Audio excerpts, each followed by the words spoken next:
I've been testing this GameSir G7 Pro controller for over a week now on plenty of different popular games, and let's just say I have a lot to say. And I'm also going to help you figure out if this $79 controller is even worth it. You're going to see gameplay tests, you're going to see hand cam footage, you're going to see a breakdown of every single feature, as well as you're going to know any pros and cons you might want to know before buying. If you just want to see my own opinions on each game I played with this controller, go ahead and go down to the description and go check the timestamps. And this is what the controller is going to look like right out of the box. All the content in this box is basically going to be the controller. We have our charging station. We have a long 3-meter charging cable or wired connection cable. We have a 2.4 gigahertz wireless USB dongle. We have our 2 D-pads right here that we can swap in for this one. And then we also have a little thank you card, a manual, a 1-month free trial of Xbox Game Pass, as well as a big GameSir sticker. Weight-wise, it's only coming in at about 272 grams, which is not too heavy, but also not too light. It's almost heavy enough where it feels more premium, but not heavy enough to the point where it feels like it's dragging you down. And before one of you mention it, because I know someone's thinking it, yes, I know I bite my nails, please do not leave a comment talking about how ugly and gross my nails are. So while the back of the controller is rubberized, and it will definitely help out if you say you're like me and you have sweaty hands, because think about it, most of your sweat is going to be right around your palm area. When you're holding the controller, it's going to be right there. And as for the front, it is also texturized, but it is not rubberized. So you can see this difference here, rubber, plastic. And they both feel nice, but it would have been nice to also have that rubber feel go across the front side into these front handles. So just to give you an idea, here's going to be the difference between the rubberized and the plastic front grip textures.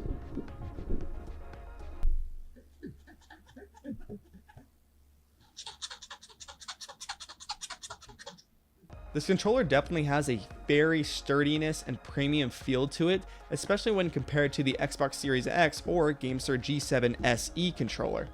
Now for reference, these are those two controllers that I'm talking about. While neither of these are considered pro controllers by any means, a lot of you may have these controllers and may be wondering, is it worth the upgrade to the Pro? And I can tell you right now, yes, but I'll get way more into it later on.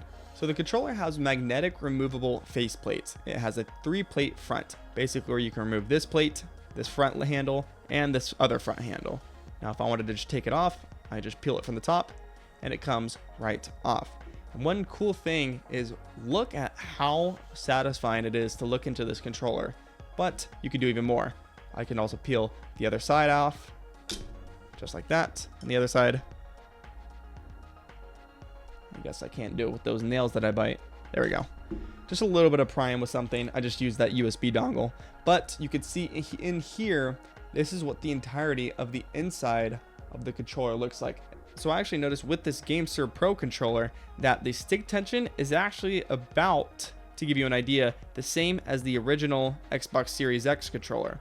Now, when I say stick tension, that basically means how much I can slowly, barely press it and it'll start moving. And I noticed, and when I press these both at the same time with the same exact tension, I've realized that both of them tend to have the same amount of tension. Now you're wondering, well, I barely even press this one. Well, yeah, that's because this weighs not as much as this.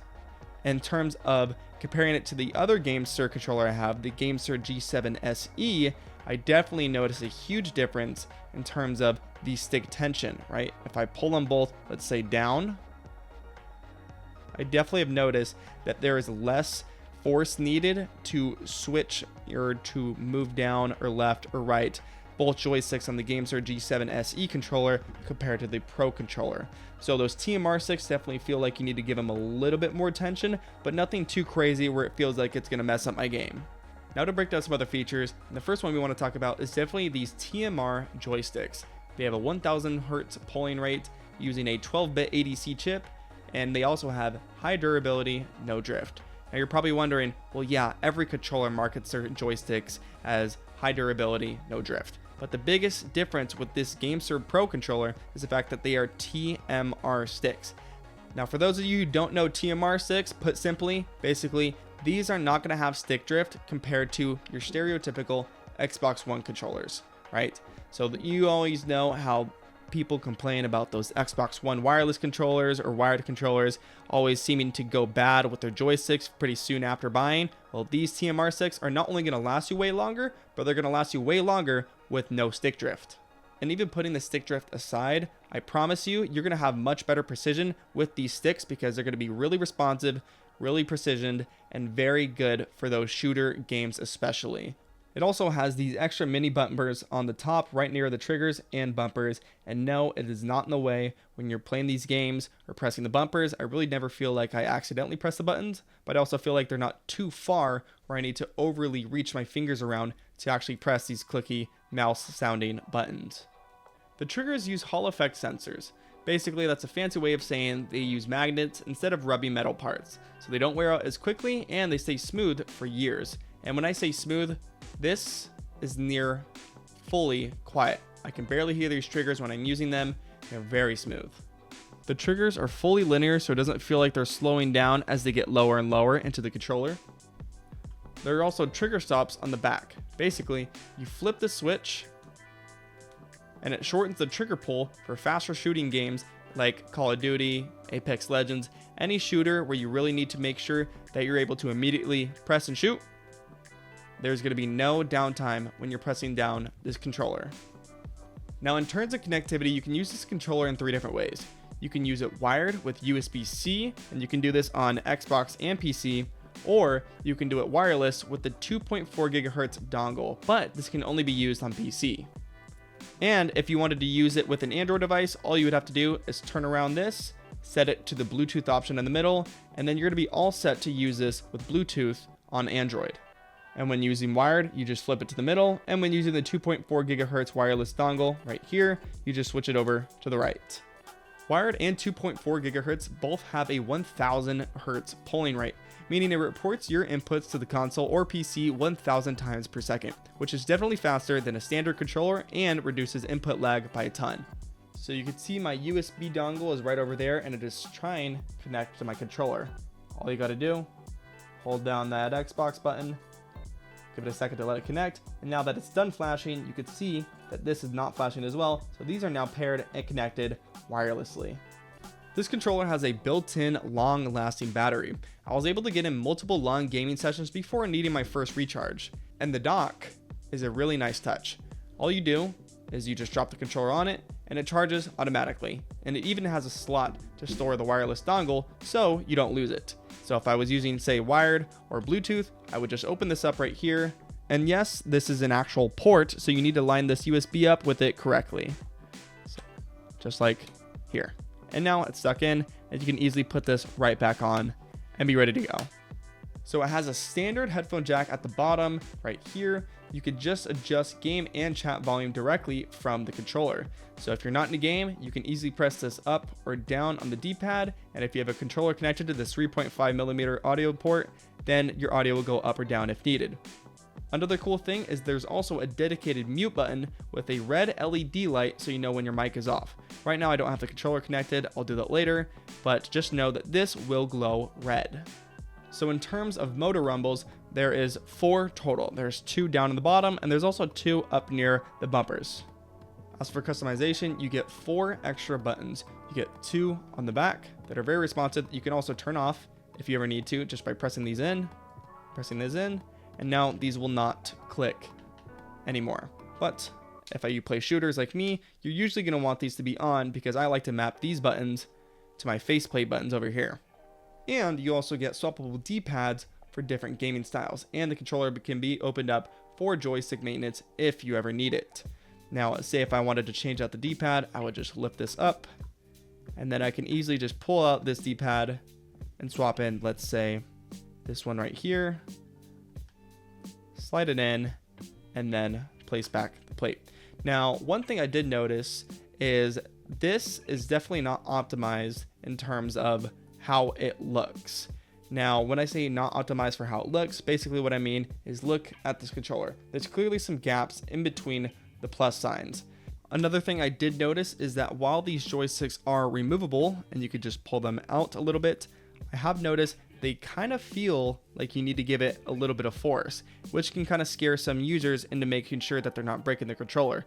But you just give it a good pull, and both this little, I guess, part of the top stick of the joystick can come out, but as well as the actual joystick itself can also come right out.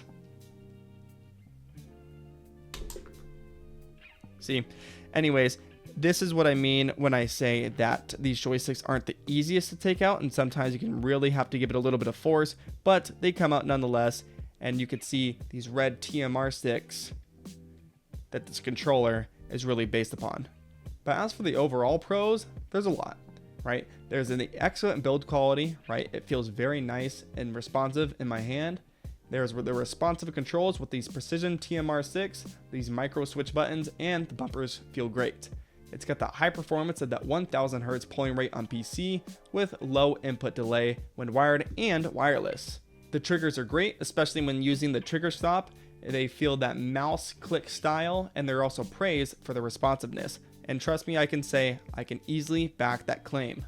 Now, in terms of customization, you can download the GameSir Nexus app on PC and Xbox, and yes, it is on Xbox too.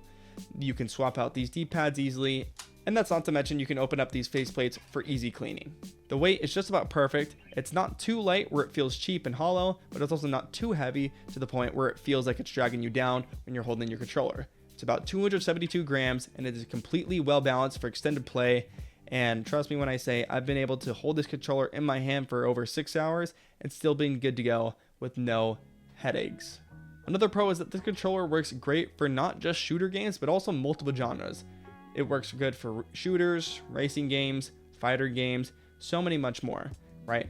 I cannot begin to tell you how important it is and how useful it is to have Hall effect triggers in a racing game such as Forza Horizon 5.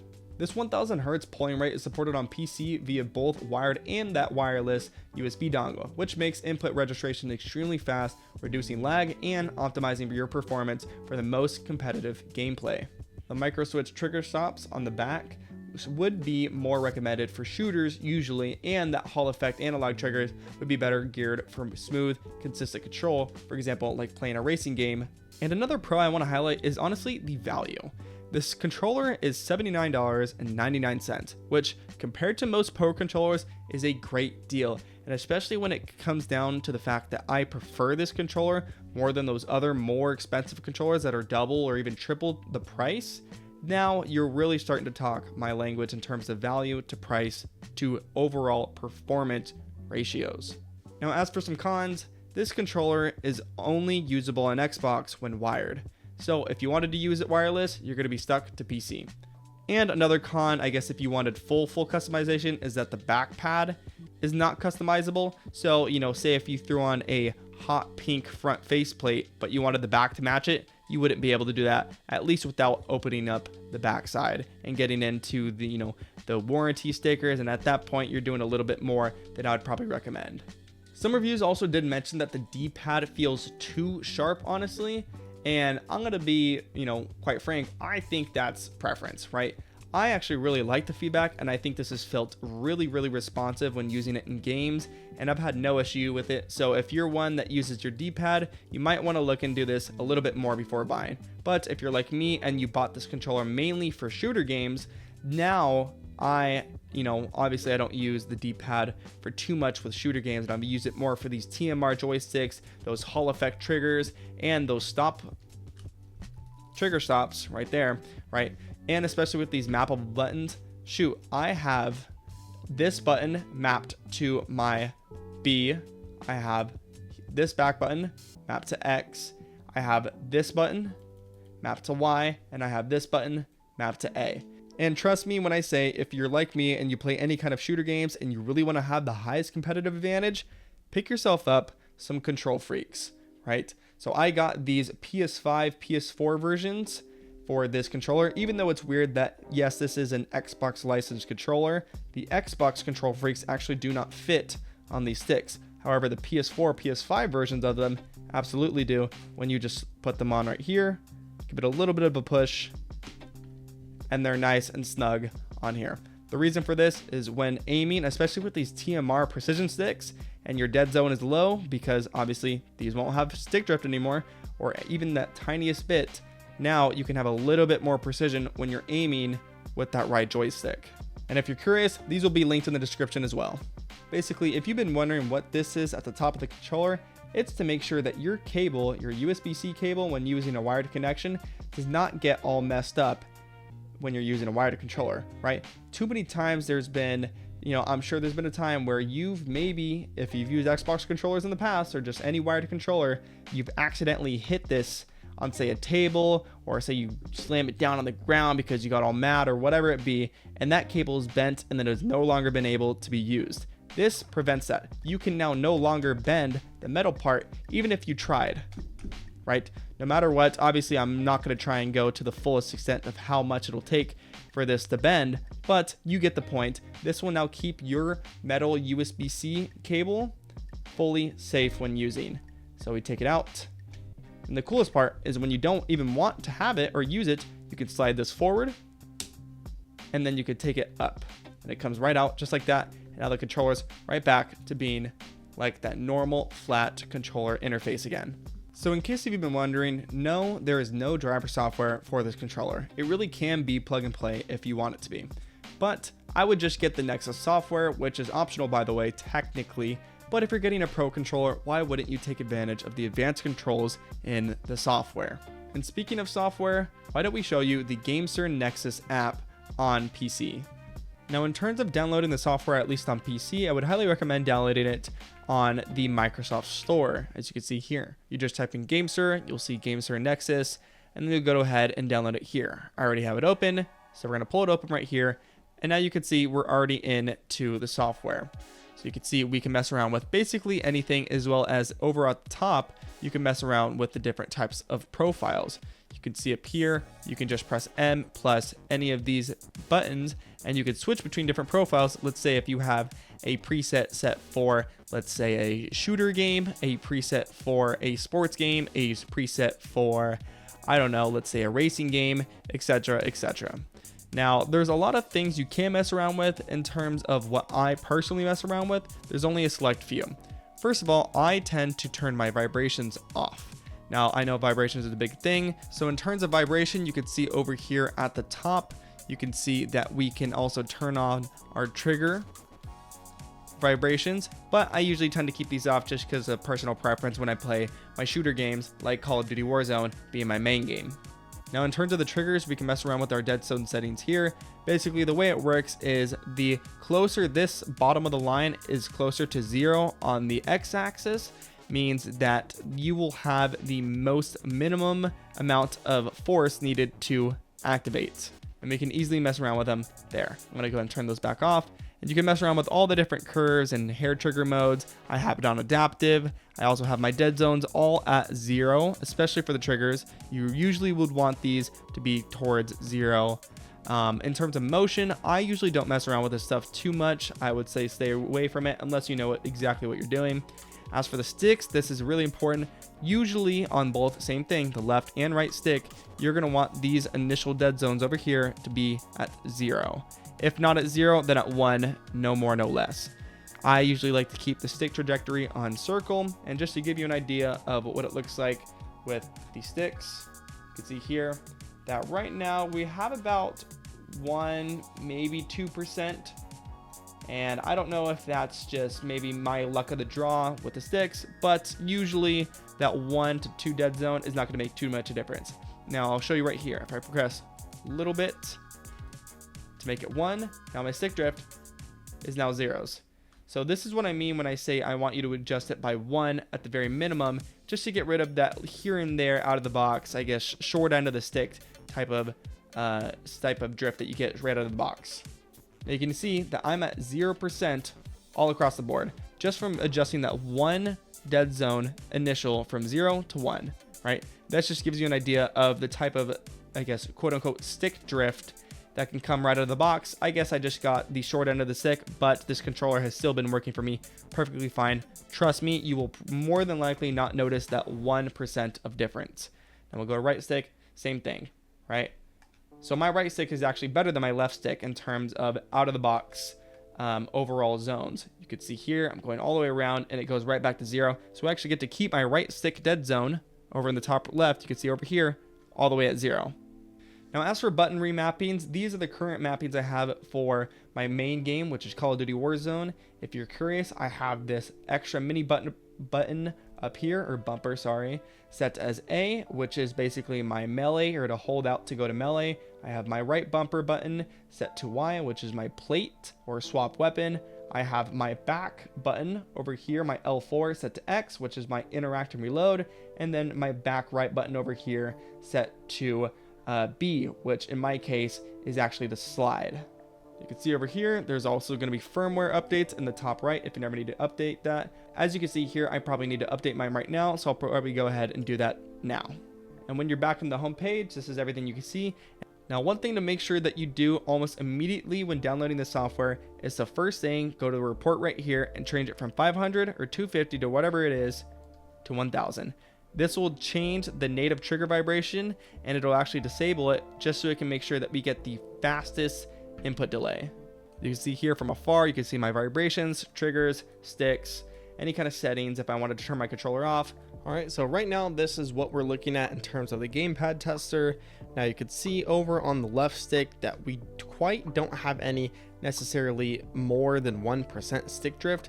You can actually see both the axes on the right joystick are fully not exactly 0%, but you can look at it, it is less than 1%. Same thing with the left stick. Yeah, there's a 2 at the end, but look at how many zeros are right in front of it. So at the end of the day, I'm not going to care too much about, I guess, the quote-unquote stick drift that comes with this controller, because it's not going to really make any difference in terms of in-game gameplay. And now we'll go ahead and slowly test that circularity. You can see here that left stick, 0% error, and right stick, 0% error. So with that 0%, that means our joysticks are fully ready to utilize in-game and overall have the best precision possible with these sticks. So we're going to go ahead and load up Call of Duty Warzone right here just to give you an idea of the first game that we're going to be testing this controller on. Alright, so we're going to go ahead and get into a quick Call of Duty Warzone game real quick right here, just to kind of give you an idea of what you can expect when using this controller. The only difference than the stock controller is I have this right control freaked right here on the right. Warzone with the G7 Pro honestly surprised me. Now, yes, I bought the controller for Warzone for my main game, and still aiming feels buttery smooth and tracking enemies across the map just feels effortless. The sticks have the right amount of tension, it's just not too loose but also not too stiff, so lining up headshots or snapping between targets feels pretty natural. And that low input delay really shows when you're trying to hit those quick reaction shots. Even after a few matches, I felt more dialed in compared to other controllers I've used after using them for hours. In FC25, it has been all about precision and comfort. Dribbling feels super controlled, and the sticks let you make quick, small movements without feeling twitchy. And that is one thing that I noticed with sticks on other controllers with FIFA, is I always felt like when I tried to turn directions, it would take about a half or full second for me to actually start changing directions mid-game. Passing and shooting have a nice, consistent feel, and I didn't notice any awkward delays that throw off timing. Even in longer matches, the grip stays comfortable, so I'm not adjusting my hands or losing focus. It just makes the whole match feel honestly pretty smooth, especially during those quick sprints and skill moves. In Battlefield 6, this controller really shines in those firefights. The adaptive triggers give just enough resistance to make firing weapons feel immersive without slowing you down. Vehicle control felt responsive, and switching between infantry and tanks or aircraft was seamless. You really do notice the accuracy in those long-range shots, especially with those snipers. I can make fine aim adjustments without overshooting. It's the kind of difference you feel instantly when the action gets intense.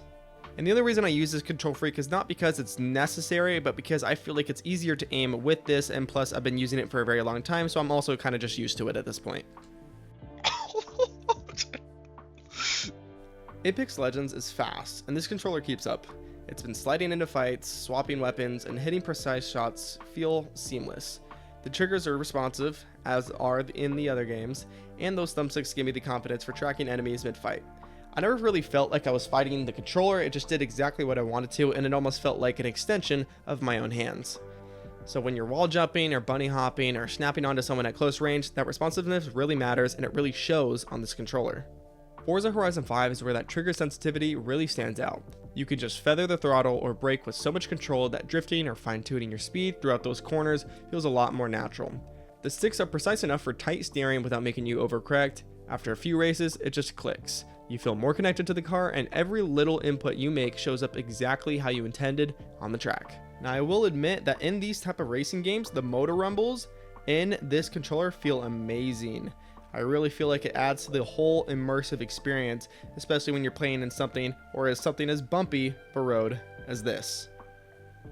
Man, when you combine the motor rumble of this controller as well as those TMR sticks and those Hall effect triggers, this whole combination is God sent for these racing games. This really does feel like a way more immersive experience compared to if you were just using, you know, say a normal Xbox One controller or any other controller that I have been using in the past. Now here it's time for a close-up sound test.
For $79, this is the sweet spot between budget and pro grade controllers.